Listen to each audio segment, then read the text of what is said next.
الحمدللہ رب العالمین الملک الحق المبین اضاء قلوب اولیائہ بالہدی والیقین والصلاة والسلام على سيدنا ومولانا محمد طه الأمين وعلى آله وأصحابه أجمعين. أما بعد فأعوذ بالله من الشيطان الرجيم. بسم الله الرحمن الرحيم. ألا إن أولياء الله لا خوف عليهم ولا هم يحزنون الذين آمنوا وكانوا يتقون. صدق الله مولانا العظيم وصدق رسوله النبي الكريم الأمين الرؤوف الرحيم. إن الله وملائكته يصلون على النبي يا أيها الذين آمنوا صلوا عليه وسلموا تسليما. محبت سے دوشی پڑھیے الصلاة والسلام علیکہ یا سیدی یا رسول اللہ وعلا آلکہ واصحابکہ یا حبیب اللہ. الصلاة والسلام علیکہ یا سیدی یا شفیع المذنبین وعلا آلکہ واصحابکہ یا رحمتا للعالمین. مولاي صل وسلم دائما ابدا على حبيبك خير الخلق كلهم. هو الحبيب الذي ترجى شفاعته لكل هول من الأهوال مقتهم. يا رب بالمصطفى بلغ مقاصدنا واغفر لنا ما مضى يا واسع الكرم. اللہ رب العالمین جل شانہ عم نوالہ اتم برہانہ کی حمد و ثنا حضور نبی کریم رؤوف الرحیم تاجدار انبیاء حبیب کبریاء احمد مجتبی جناب حضرت محمد مصطفیٰ صلی اللہ تعالی علیہ وعلا آلہ واصحابہ وبارک وسلم کی بارگاہ اقدس میں درود پاک کا ہدیہ پیش کرنے کے بعد معزز و محترم سامعین و حاضرین برادران اسلام، ماہ صفر المظفر یہ اسلامی سال کا مہینہ، اولیاء اللہ کا مہینہ، اللہ کے محبوب بندوں کا مہینہ. اس مہینے کے اندر بہت سارے کثیر تعداد میں اولیاء اللہ ہمارے بزرگان دین کے آراس مقدسہ ان کے ایام منائے جاتے ہیں، ان کے عرس منائے جاتے ہیں اور ان کا ذکر کیا جاتا ہے، ان کی سوانح سیرت اور ان کی تعلیمات کو بیان کیا جاتا ہے. آج بھی ہم عرس کی تقریب میں شرکت کر رہے ہیں. ان آراس کا، ان عرسوں کا مقصد، ان محافل اور مجالس کا مقصد کیا ہے؟ مقصد یہ ہے کہ ان محافل میں، ان مجالس میں ہم اللہ کے محبوب بندوں کا ذکر کریں، ان کی سیرت و تعلیمات، ان کے افکار و نظریات اور ان کے عقائد کا بیان کریں اور لوگوں کو بتائیں کہ اللہ رب العزت کے جو بندے ہیں انہوں نے اپنی زندگی کس طرح گزاری اور کس طریقے سے انہوں نے اپنی زندگی کو گزارا اور اللہ رب العزت کی بارگاہ میں انہوں نے کامیابی حاصل کی، سرخروئی حاصل کی اور اللہ کی بارگاہ کے کیسے محبوب بن گئے۔ جب ولی کا ذکر آتا ہے، اولیاء کا ذکر آتا ہے، تو دو چار بنیادی چیزیں آپ نے توجہ کے ساتھ بڑے انہماک کے ساتھ سمجھنے کی کوشش کرنی ہے۔ جو ہی ہم ولی کا لفظ بولتے ہیں تو فوراً ولی کا لفظ بولتے ہی تصور اللہ کے محبوب بندوں اولیاء اللہ کی طرف جاتا ہے۔ یہ بات ٹھیک ہے، لیکن یاد رکھیں کہ ولی کی دو قسمیں ہیں۔ آسان انداز میں نے سمجھانا ہے، ولی کی کتنی قسمیں ہیں؟ دو۔ ایک ہے ولی خاص اور ایک ہے ولی عام، یعنی ولایت عامہ اور ولایت خاصہ۔ ولایت عامہ ہر مومن مسلمان جو صحیح العقیدہ مسلمان ہے، ہر مسلمان ہر مومن اللہ کا ولی ہے، ہر مومن اللہ کا ولی ہے۔ اور ایک ہے ولایت خاصہ۔ ولایت خاصہ یعنی خاص ولایت جو ہم اولیاء اللہ کے لیے ثابت مانتے ہیں، اللہ کے محبوب بندوں کے لیے، بڑے بڑے بزرگان دین کے لیے ثابت مانتے ہیں، وہ ولایت خاصہ۔ اور ولایت خاصہ کیا ہے، کس کو کہتے ہیں؟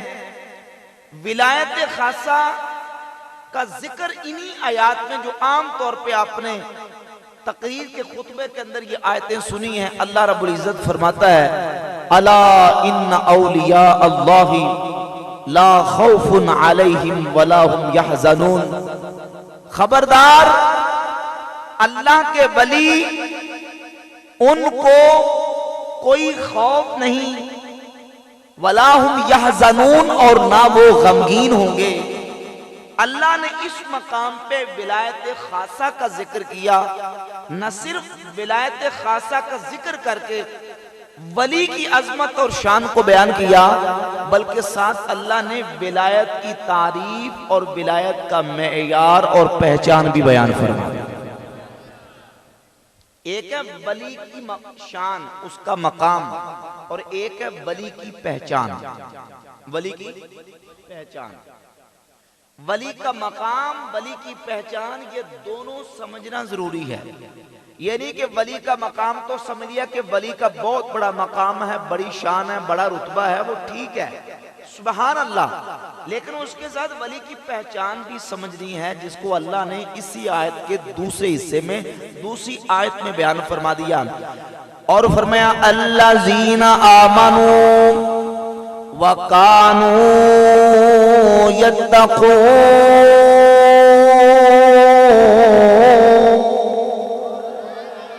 اللہ رب العالمین جل شانہ نے ولایت کی عظمت، ولایت کا مقام بیان فرمایا الا ان اولیاء اللہ لا خوف علیہم ولا هم یحزنون، فرمایا خبردار اللہ کے ولی ان پر کوئی خوف نہیں اور نہ یہ غمگین ہوں گے۔ اور ساتھ ہی اللہ نے ولی کی پہچان بیان فرما دی۔ ولی کون ہوتا ہے؟ ولایت کا مقام کسے ملتا ہے؟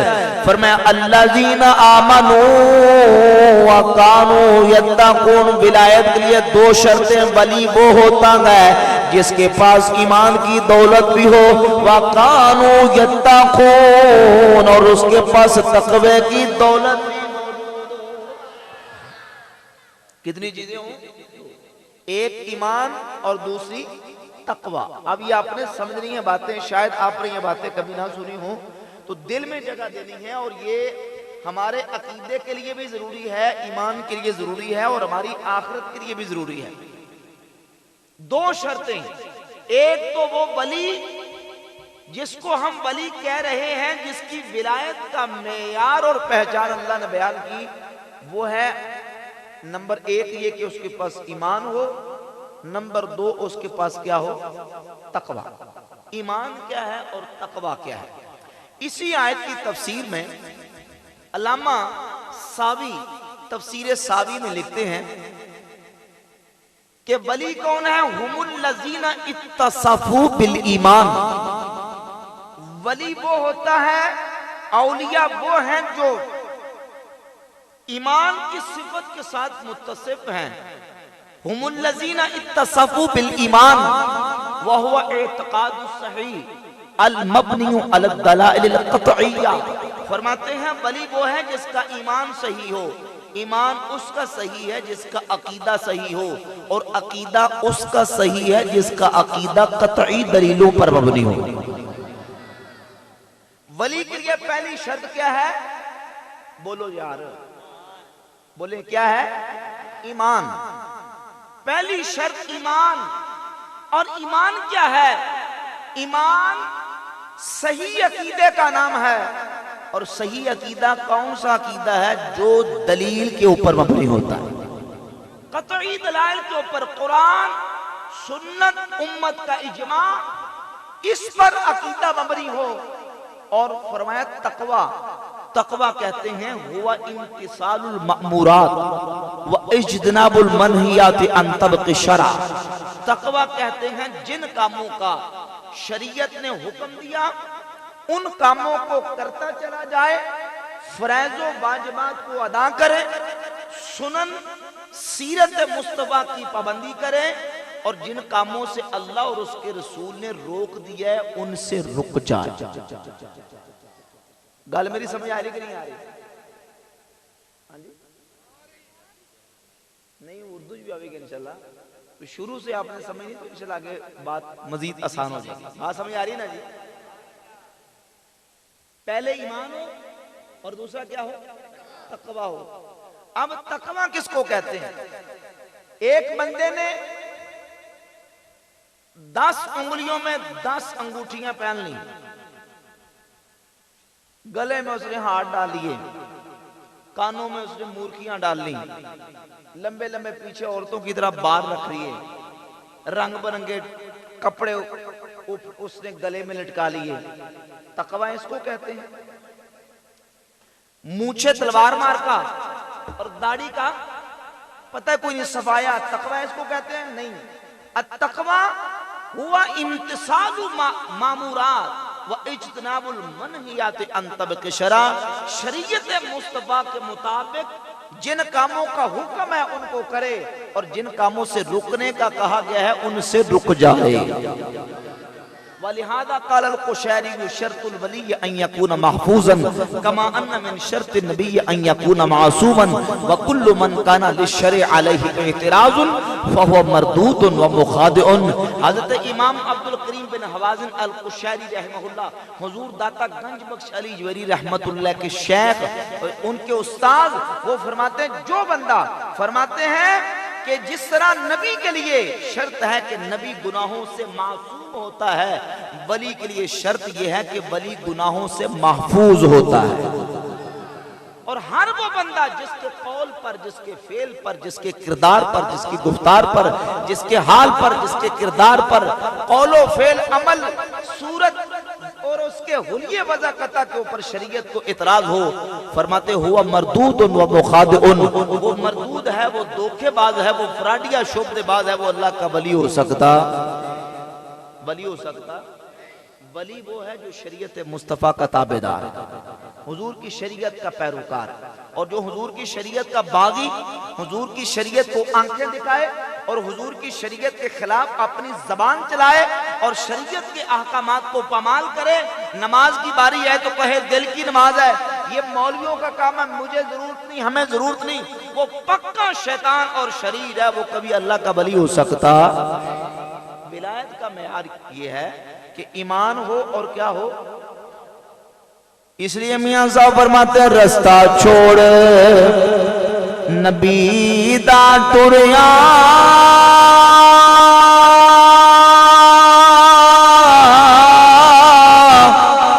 کوئی نئی منزل پگدا،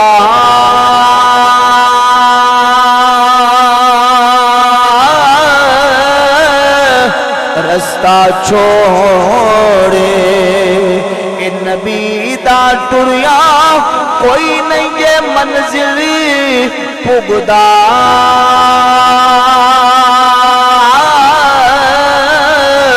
جے لکھ محنت ایویں کریے تے کلر کول نہیں۔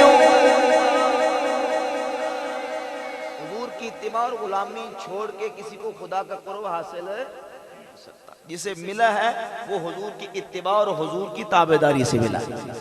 حضرت سیدنا داتا گنج بخش علی جویری رحمت اللہ تعالی کشف محجوب شریف میں ایک واقعہ ذکر فرماتے ہیں، سلطان العارفین بایزید البسطامی رحمہ اللہ تعالی تیفور ابن عیسیٰ بایزید البسطامی رحمت اللہ تعالی فرماتے ہیں کہ اللہ رب العزت نے مجھے روحانی طور پر معراج عطا فرمائی۔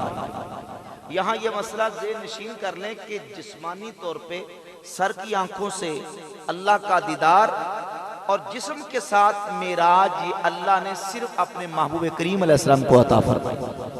یہ حضور کی شان ہے کہ حضور کو اللہ نے سر کی آنکھوں سے دیدار عطا فرمایا۔ بعد میں ولی ہوں، صحابہ ہوں، اولیاء اللہ ہوں، ان کو خواب میں اللہ کا دیدار ہو سکتا ہے، روحانی طور پہ اللہ کا دیدار ہو سکتا ہے، لیکن جاگتی آنکھوں سے رب کو دیکھنا یہ صرف ہمارے آقا کریم علیہ السلام کی شان ہے۔ فرماتے ہیں روحانی طور پہ اللہ رب العزت نے مجھے اتنی بلندی عطا فرمائی کہ میں ساتوں آسمانوں پار سدرۃ المنتہا لامکان کی بلندیوں تک پہنچ گیا۔ میں نے رب العالمین کی بارگاہ میں عرض کی، بار خدایا بامن مرا تورا نیس و از خودی خود مرا گزر نیس مرا چے باید کرد۔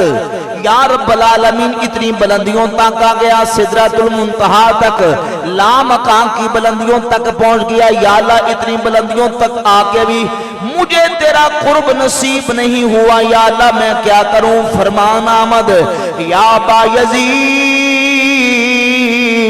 خلاصے تو از تو یہ تو در مطابت دوست ما بساس خاک قدم بیرا اقتحال کن وبر مطابت و مداومت کن دیدارا با خاک قدم بیرا اقتحال کن وبر مطابت و مداومت کن۔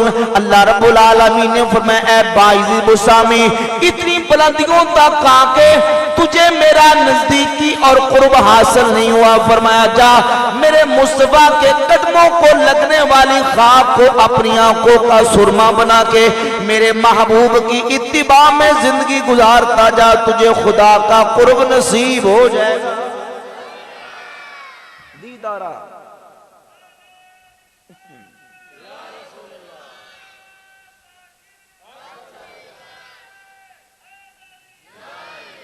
حضرت سلطان ابو سرکار فرماتے ہیں، حضرت سلطان فرماتے ہیں اے تن ہجری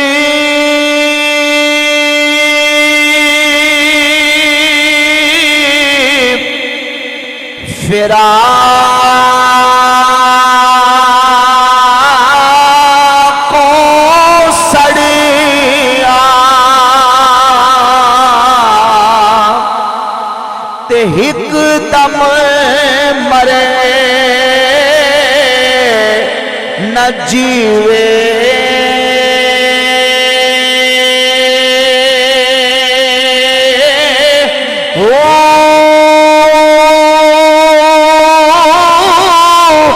سچا راہ محمد والا، اے سچا راہ محمد والا جدے اندر رب لبیوے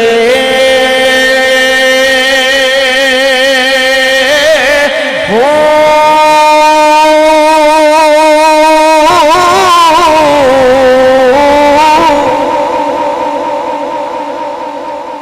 فرماتے ہیں سچا راہ محمد والا جدے اندر رب بولو نا لبیوے ہو، جدے اندر رب لبیوے ہو، یعنی رب ملتا ہے تو مصطفیٰ کریم علیہ السلام دی اتباع چاہیے.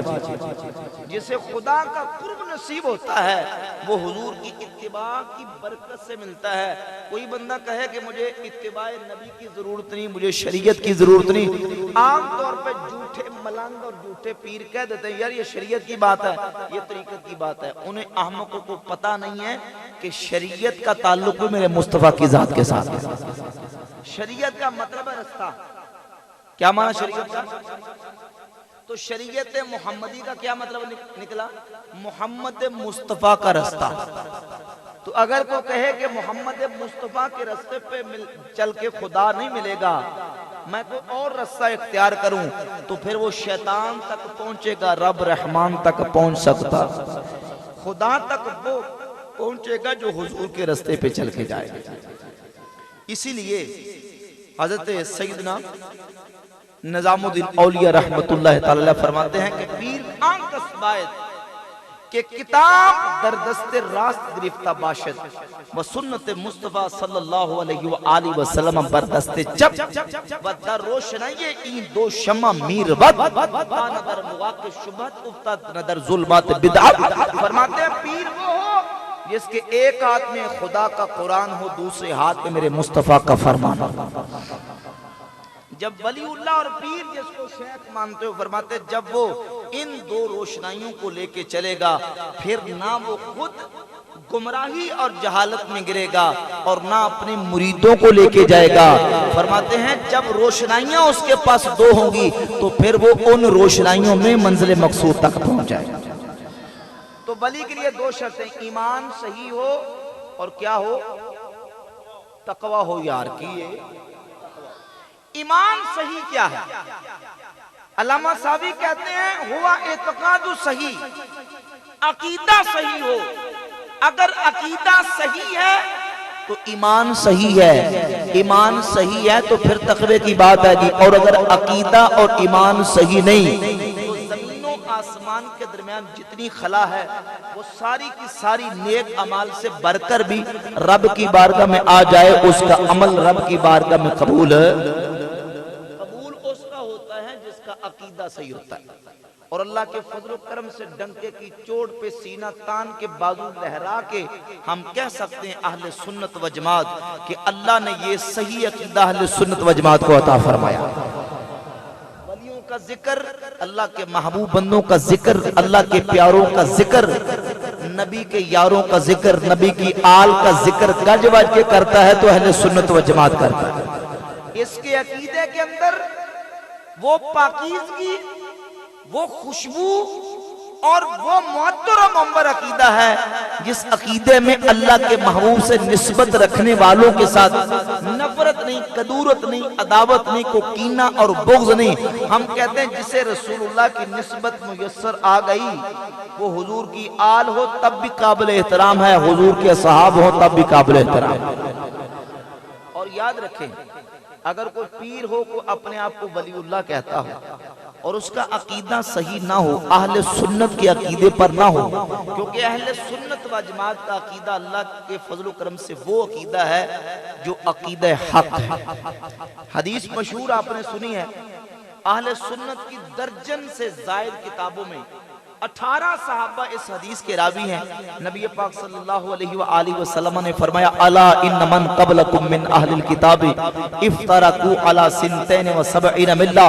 اے صحابہ لوگو خبردار، تم سے پہلے جو امتیں تھی وہ 72 گروہوں میں فرقوں میں بٹ گئی اور میری یہ امت 73 فرقوں میں بٹ جائے گی. 72 فی النار وواحدۃ فی الجنہ. فرمایا ان میں سے 72 جہنم جائیں گے اور ایک جنت جائے گا. تو نبی پاک علیہ السلام کے صحابہ اکرام نے پوچھا یا رسول اللہ ما ھذل الواحدہ، حضور وہ ایک جماعت کون سی ہے جو جنت میں جائے گی؟ جامع ترمذی میں الفاظ موجود ہیں. امام الانبیاء صلی اللہ علیہ وسلم نے فرمایا ما انا علیہ و اصحابی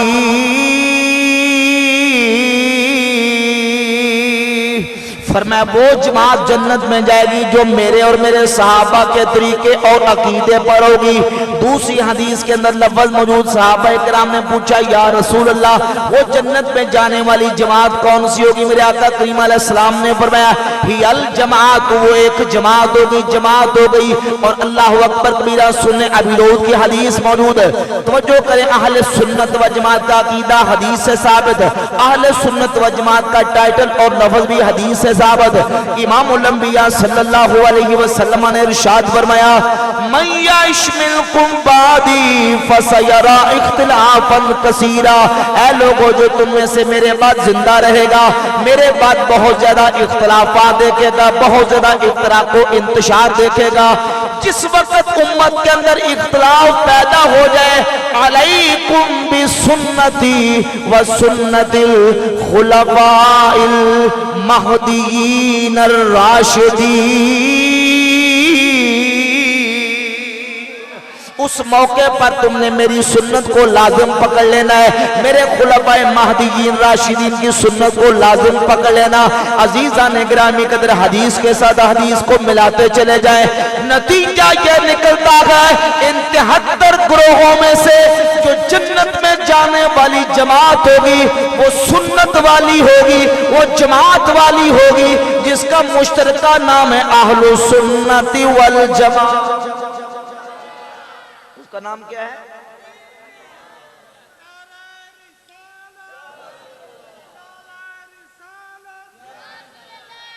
جامع ترمذی کے الفاظ موجود ہے، سرکار دو عالم علیہ السلام کے صحابہ نے عرض کی یا رسول اللہ وہ ایک کون سی ہے جنت میں جانے والی؟ تو فرمایا ما انا علیہ و اصحابی، حضور نے اپنے صحابہ کا ذکر کر کے بتا دیا کہ جس عقیدے میں صحابہ نہیں، تو جو کرے ذرا، جس عقیدے میں صحابہ نہیں وہ جنت والا، جنت والے عقیدے کی علامت یہ ہے کہ اس میں صحابہ ہوں گے۔ اور جامع ترمذی کی دوسری حدیث ہے، سیدنا عمر فاروق رضی اللہ تعالی مقام میں ربضہ پہ خطبہ دیا اور فرمایا لوگوں آج میں اس مقام پہ کھڑے ہو کے خطبہ دے رہا ہوں۔ امام الانبیاء صلی اللہ علیہ وسلم نے اسی مقام پہ کھڑے ہو کے خطبہ ارشاد فرمایا اور حضور نے خطبہ کیا دیا؟ میرے آقا کریم علیہ السلام نے فرمایا اوصیکم باصحابی، اے لوگوں میں تمہیں صحابہ کی وصیت کر کے جا رہا ہوں، میرے صحابہ کا دامن تھام لینا، میرے صحابہ کو لازم پکڑ لینا۔ علیکم بالجماعت، فرمایا تم پر جماعت کا ساتھ لازم ہے۔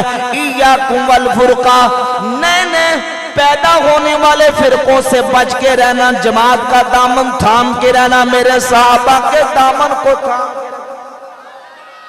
اب دیکھیے حضور نے صحابہ کا ذکر بھی کر دیا اور صحیح مسلم کے اندر حدیث ہے، نبی پاک علیہ السلام نے خطبہ ارشاد فرمایا اور اس خطبے میں حضور علیہ السلام نے یہ ارشاد فرمایا اذکرکم، فرمایا کہ میں تمہیں اپنی اہل بیت کے بارے میں اللہ کا خوف دلاتا ہوں، میں تمہیں اپنی اہل بیت کے بارے میں اللہ کا خوف دلاتا ہوں، میں تمہیں اپنی اہل بیت کے بارے میں اللہ کا خوف دلاتا ہوں۔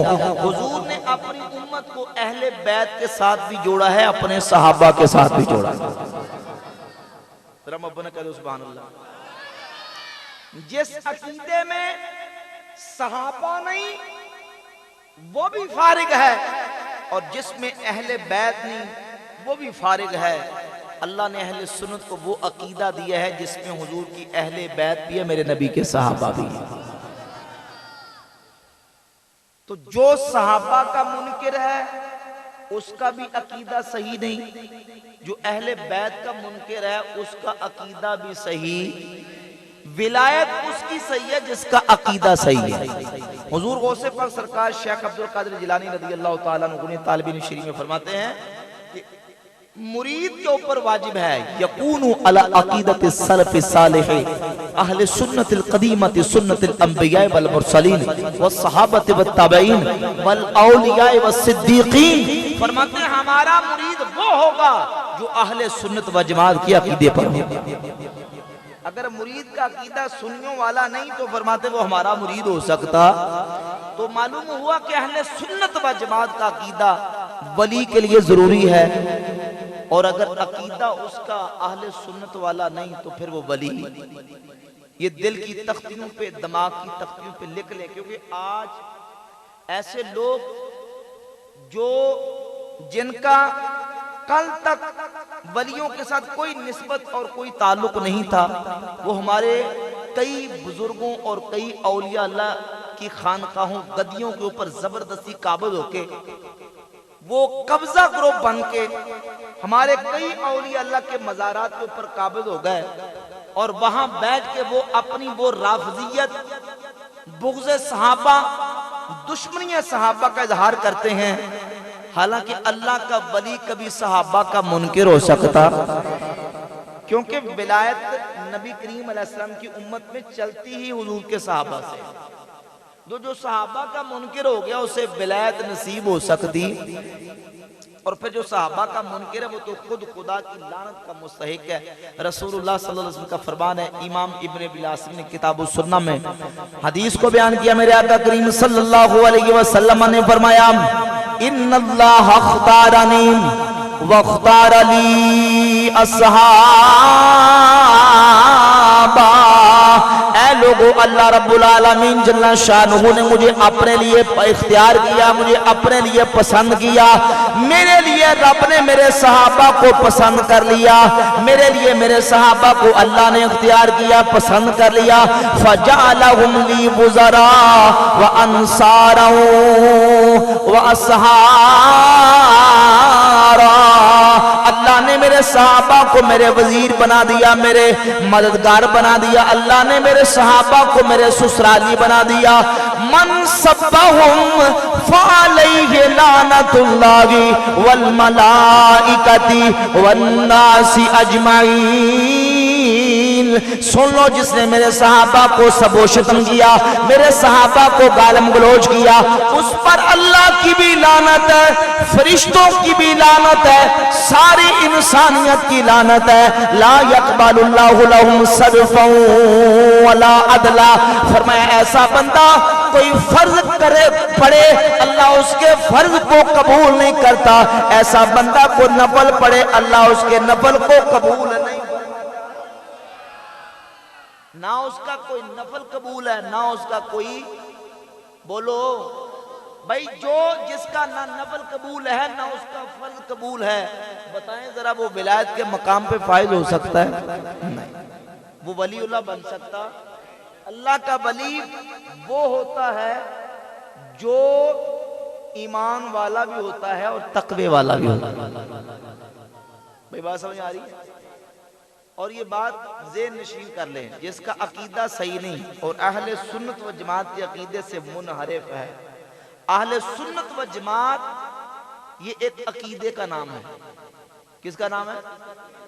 کسی گلی محلے کا نام نہیں, کسی مدرسے کا نام نہیں, کسی ایک خانقاہ کا نام نہیں, کسی گدی کا نام نہیں. اہل سنت عقیدے کا نام ہے. بولے کس کا نام ہے؟ عقیدے کا. اب جو شخص اس عقیدے پہ قائم ہے وہ اہل سنت ہے, اور جو اس عقیدے سے ہٹ گیا چاہے وہ بڑے سے بڑے مدرسے کا محتمم کیوں نہ ہو, بڑی سے بڑی خانقاہ کا گدی نشین کیوں نہ ہو, اگر وہ عقیدے سے ہٹ گیا تو پھر وہ بولے ولی اللہ. کیونکہ ولایت کے لیے شرط ہے ایمان صحیح, اور ایمان صحیح اس کا ہے جسے اللہ نے اہل سنت کا عقیدہ عطا فرمایا. یہ بات میں بار بار اس لیے دہرا رہا ہوں تاکہ آپ کو ذہن نشین ہو جائے. اس پرفتن دور میں جس دور سے ہم گزر رہے ہیں, حالات اس قدر خراب ہو چکے ہیں کہ بڑے بڑے ہمارے اہل سنت و جماعت کے وہ آستانے, وہ خانقاہیں جو کئی دہائیوں سے بلکہ کئی سو سالوں سے اہل سنت و جماعت کا مرکز چلی آئیں, اور اہل سنت و جماعت کے عقیدے کا وہاں سے پرچار ہوتا تھا, آج وہاں رافضیت کا بول بالا, آج وہاں خارجیت کا, ناسبیت کا, اور ایسے ایسے غلط اور گندے عقائد وہاں پھیلائے جاتے ہیں جن کا اہل سنت و جماعت کے ساتھ کوئی تعلق ہے. اہل سنت و جماعت کا پاکیزہ عقیدہ صحابہ اکرام کے حوالے سے، اہل بیت کے حوالے سے ایسا مبارک عقیدہ ہے کہ ہمارے امام اہل سنت پشتہ عشق رسالت الشاہ امام احمد رضا خان محدث بریلی رحمۃ اللہ علیہ نے حدیث کا ترجمہ کر کے اہل سنت و جماعت کی عقیدے کی ترجمانی فرمائی۔ آپ فرماتے ہیں اہل سنت کا بیڑا پار اصحاب حضور، مل کے سارے محبت نہ پڑھ دو اہل سنت کا بیڑا پار اصحاب حضور، اہل سنت کا بیڑا پار اصحاب حضور، نجیم ہے اور ناؤ ہے، عطرت رسول اللہ کی نجیم ہے اور ناؤ ہے، عطرت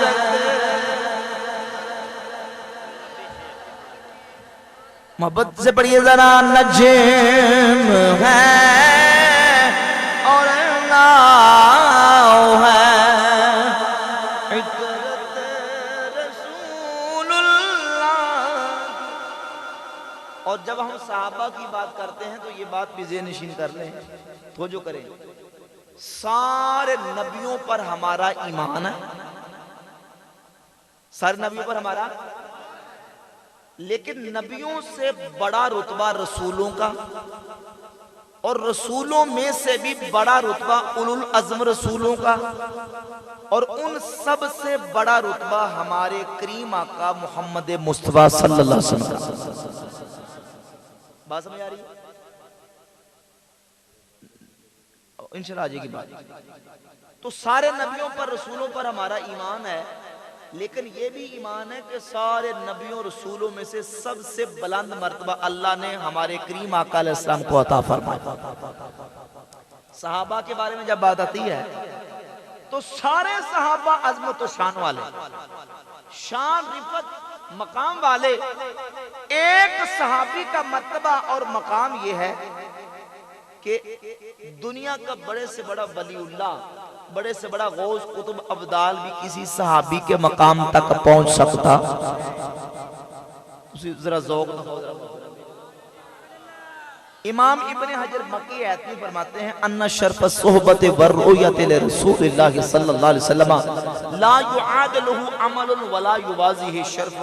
وہ فرماتے ہیں رخ مصطفیٰ کو دیکھ لینا، حضور کی صحبت پا لینا، یہ اتنی بڑی فضیلت ہے، دنیا کی کوئی فضیلت اس کا مقابلہ نہیں کر سکتی، یہ اتنا بڑا شرف ہے، کوئی شرف اس کا موازنہ نہیں کر سکتا۔ لیکن اس کے باوجود سارے صحابہ عظمت والے، لیکن ان تمام صحابہ میں سے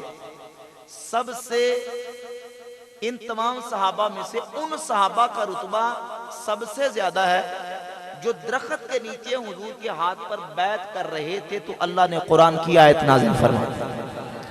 اللہ رب العالمین اعلان فرمایا لقد رضی اللہ عن المؤمنین اذ یبایعونک تحت الشجرہ، تحقیق رب نبی کے ان صحابہ سے راضی ہو گیا جنہوں نے نبی کے ہاتھ پر درخت کے نیچے بیعت کی۔ عزیزہ نے گرامی قدر توجہ فرمائیے، نبی کے 1 لاکھ تقریباً 24,000 یا 14,000 یا جتنے بھی صحابہ تقریباً 1.25 لاکھ صحابہ میں سے 1400 صحابہ کا مقام و مرتبہ سب سے افضل۔